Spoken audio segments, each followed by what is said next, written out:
السلام علیکم ورحمۃ اللہ وبرکاتہ۔ محترم مکرم ناظرین کرام، گھروں کے اندر جو مستورات ہوتی ہیں، جو عورتیں ہوتی ہیں، جب وہ اپنے سر کے بالوں پر کنگھی کرتی ہیں تو بہت سے بال ٹوٹ کر کنگھی کے اندر جمع ہو جاتے ہیں۔ تو اب اس بالوں کا کیا کرا جائے، ان کو کہاں رکھا جائے، اس کا کیا مسئلہ ہے؟ اسی طرح جب ہم نے ہماری داڑھی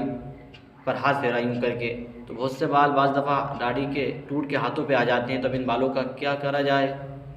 اسی طرح جب انسان اپنے ہاتھ یا پیر کے ناخن کاٹتا ہے تو اس ناخن کو کہاں پر رکھا جائے، اسے دفنایا جائے یا پھینکا جائے، اس سلسلے میں آج انشاءاللہ نشست میں اس پر ہی گفتگو کریں گے۔ جس طرح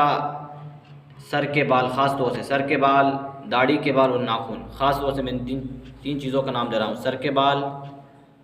اور داڑھی کے بال اور ہمارے ناخن، خاص طور سے ان تینوں یہ جو بال ہوتے ہیں یہ ہمارے جسم کا حصہ ہونے کی وجہ سے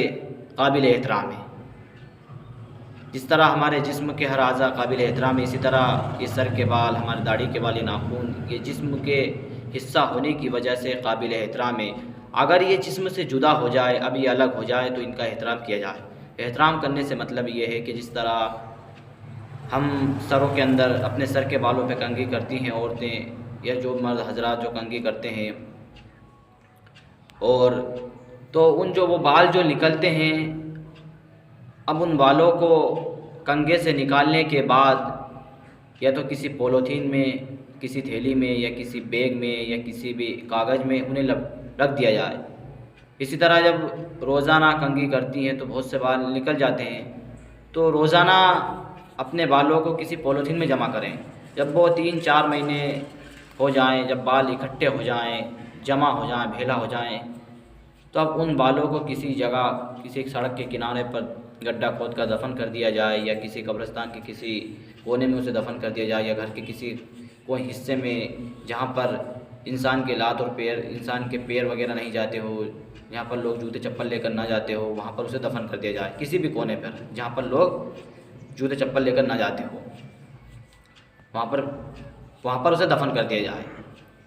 اس لیے کہ جس طرح خاص طور سے عورت اپنے بدن کو چھپانا اس کے لیے ضروری ہے، اسی طرح اپنے سطر کو چھپانا اس کے لیے ضروری ہے، اسی طرح اس کے بال بھی اس کے بدن کا حصہ ہونے کی وجہ سے اس کو چھپانا بھی ضروری ہے۔ جس طرح ایک زندہ عورت اگر غیر محرم ہے، ہم اسے نہیں دیکھ سکتے، اسی طرح اس کے بالوں کو جو اس کے جسم سے جدا ہونے کے بعد اس کے بالوں کو بھی نہیں دیکھ سکتے، وہ بھی پردے میں آ جاتے ہیں۔ تو جب عورتیں، خاص طور سے عورتیں جب اپنے سروں پر کنگھی کرتی ہیں تو جو بال نکلتے ہیں ان بالوں پر اسے دھیان و توجہ دینا چاہیے، اس لیے کہ بال بڑی ہی خطرناک چیز ہوتی ہے۔ انہیں جب بہلا ہو جائے تو گھر کے کوئی بھی، کسی بھی مرد سے یا اپنے بیٹے سے یا شوہر سے جو بھی ہیں ان سے کہہ دیا جائے کہ بال جمع ہو گئے ہیں پولیتھین کے اندر یا کاغذ کے اندر، اب آپ انہیں جا کر کہیں پر بھی گڈھا کھود کر نیچے دفنا دیا جائے، تاکہ کسی کے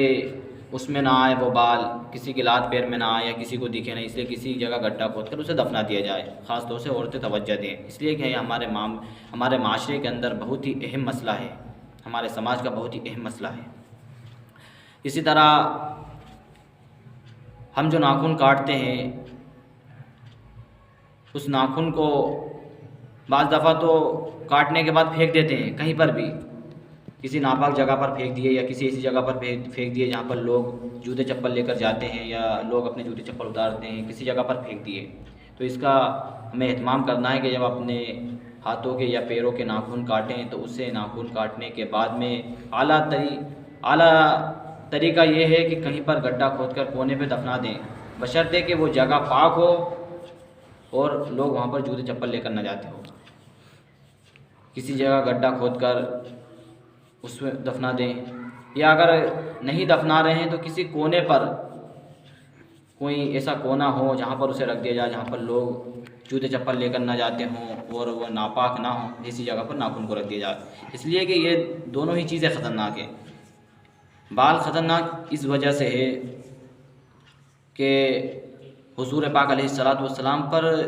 جو کہ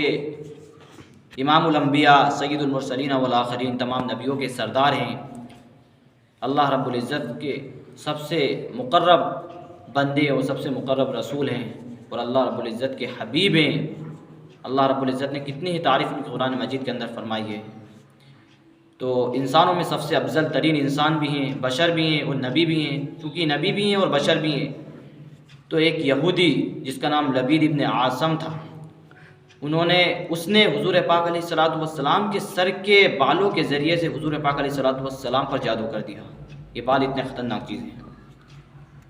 کہ اس نے، یہ قصہ بڑا ہی دلچسپ ہے، اور سورہ قرآن پاک کے آخری 2 صورتیں جو قل اعوذ برب الفلق اور قل اعوذ برب الناس ہے، اس کی تفسیر اگر آپ پڑھو گے تو اس میں آپ کو معلوم ہوگا کہ اس نے کیسے آپ صلی اللہ علیہ وسلم کے بال کو لیا اور کنویں کے اندر پانی کے نیچے بہت اس میں گرے لگا کر آپ صلی اللہ علیہ وسلم پر جادو کیا۔ طویل قصہ ہے، تو یہ بال اس وجہ سے خطرناک ہے۔ اور ناخن یہ بھی اگر ہم انہیں پھینک دیتے ہیں اور کسی کے لات پیر میں آتے ہیں تو یہ بیماری کا سبب بنتے ہیں، یعنی اس کا الٹا اثر ہمارے جسم پر ہوتا ہے، انسان بیمار پڑ جاتا ہے۔ اس لیے دونوں ہی خطرناک چیزیں، دونوں ہی چیز ایسی ہے کہ انسان اس کا اہتمام کریں، خاص طور سے عورتیں دھیان و توجہ دیں۔ وآخر دعوانا ان الحمد للہ رب العالمین۔